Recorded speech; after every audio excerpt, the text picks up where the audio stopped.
के इस किसान सम्मेलन में यहाँ पर पधारे हुए हमारी जिला कांग्रेस कमेटी के अध्यक्ष और विधायक सम्माननीय घनश्याम मेहर साहब, हमारे पूर्व मंत्री वर्तमान के सांसद मदन लाल जाटव साहब, हमारे पूर्व मंत्री रमेश मीणा साहब, पूर्व विधायक लाखन मीणा जी, विधायक अनिता जाटव जी, संजय जाटव साहब, पूर्व विधायक ओम प्रकाश मुंडा जी, अमर सिंह जाटव जी, वेद सोलंकी साहब, पूर्व सांसद मूलचंद जी, नीता जी, इमराज जी, मामू साहब, हमारे मंच पर तमाम जो अतिथिगण आए हैं और इस कार्यक्रम में मौजूद हमारी माताएं, बहनें, नौजवान दोस्त, बुजुर्ग और बच्चे, आप सबका मैं बहुत बहुत सबसे पहले धन्यवाद करना चाहता हूं। और आप सबके सामने आज 10 जून को, जो कि आज पूर्व संध्या है, 11 जून सन 2000 में पायलट साहब हमसे छिन गए थे, बिछड़ गए थे, तो उस उपलक्ष्य में आज इस मूर्ति का अनावरण हुआ। आप सबके साथ करने का मौका मिला। मैं आयोजक करता हूँ सभी लोगों को बहुत बहुत मन से धन्यवाद देना चाहता हूँ कि आपने इस कार्यक्रम को आयोजित किया, इतने सारे मेहमानों को बुलाया, मुझे भी बुलाया। और हकीकत यह है कि कई सालों से इस कार्यक्रम को होना था। कई बार समय आगे पीछे हुआ, तारीखों का ऊपर नीचे हुआ, और मुझे लगा कि सबका मन था कि कल पुण्यतिथि हम लोग दौसा में मनाते हैं हर साल पायलट साहब की, तो उससे एक दिन पहले उनकी मूर्ति यहाँ पर लगेगी। यहाँ के सभी लोगों का, 36 कौम के लोगों का मन था, तो हमने तारीख तय कर दी थी 10 जून की। जैसा कि आप जानते हो, कल मध्य प्रदेश में राज्यसभा का चुनाव था और हमारी कांग्रेस की प्रत्याशी का गैर कानूनी तरीके से उसका नामांकन रद्द कर दिया, मीनाक्षी नटराजन जी का। और नामांकन रद्द करने के बाद हम तमाम कांग्रेस पार्टी के नेता निर्वाचन आयोग गए।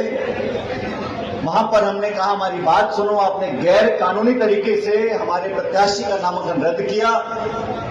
तो जैसा अक्सर सरकार में होता है, दरवाजे बंद, ताले बंद, कोई सुनवाई नहीं। चलते चुनाव में अगर हमें किसी को आवेदन देना है तो हम निर्वाचन आयोग जाएंगे, वहां लोहे के दरवाजे और उसमें ताला। बहुत देर तक हम धरने पे बैठे और बहुत मुशक्कत करने के बाद धन्य हो निर्वाचन आयोग कि हमारा ज्ञापन लेना स्वीकार कर दिया। हम अपना ज्ञापन लेकर आए और उस समय ये तय हुआ था कि आज वहां पर दोबारा सब नेताओं को बुलाया था, मुझे भी जाना था, लेकिन मैं जानता था कि आप सब लोगों ने तैयारी करी हुई है, सब लोगों को इतला करी थी। और इस मूर्ति को कई बार हम लोग बनाने का कार्यक्रम हमने सोचा था, लेकिन संपन्न नहीं हो पाया था। तो आज तमाम चीजों के बावजूद मैं यहाँ पे आ सका और आपने इन सब लोगों का बहुत स्वागत किया। पूरे रास्ते भर हिंडौन से लेकर यहाँ तक सभी हम सब लोग साथ आए, आप सब ने अभिनंदन किया, स्वागत किया। और कई घंटों से इस भीषण गर्मी में मुझे लगता है कि ये साल और महीने का तो सबसे गर्म दिन होगा, लेकिन बावजूद उसके आप सब लोग यहाँ पर बैठे हो, इस कार्यक्रम में शामिल हो रहे हो। मैं आप लोगों को बहुत बहुत धन्यवाद देना चाहता हूँ। साथ में आपने मुझसे पहले सभी का भाषण सुना और सबने अपने लिए बात रखी। स्वर्गीय पायलट साहब के जीवन के बारे में 2-4 बातें बोलूंगा, और लंबा भाषण मैं देना नहीं चाहता क्योंकि बहुत देर से आप लोग बैठे हो।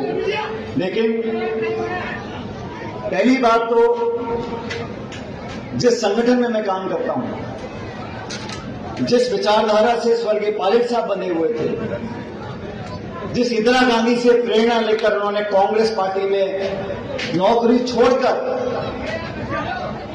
3 और 4 साल के बच्चों को नौकरी इस्तीफा देकर हवाई जहाज की लड़ाकू विमान चलाते थे, वो छोड़कर इंदिरा जी से प्रेरित होकर जिस विचारधारा से वो संबंधित हुए, अपने जीवन की आखिरी सांस तक उस कांग्रेस पार्टी के एक जाबाज सिपाही रहे। और हम लोगों की दायित्व, हमारा दायित्व क्या बनता है? आज हम लोग पदों पर हो सकते हैं, तो एमएलए, एमपी, पूर्व मंत्री, पूर्व सांसद, जो भी, लेकिन हमारा काम पद बांटने का नहीं है। हम एक दूसरे को पद बांट दें आपस में,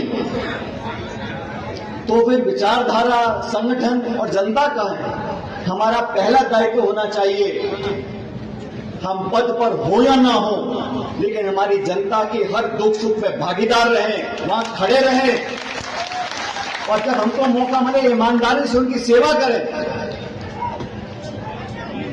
समय और तकदीर में, संगठन की नजर में जब कोई उपयुक्त होगा उसको जिम्मेदारी मिलेगी या ना भी मिले।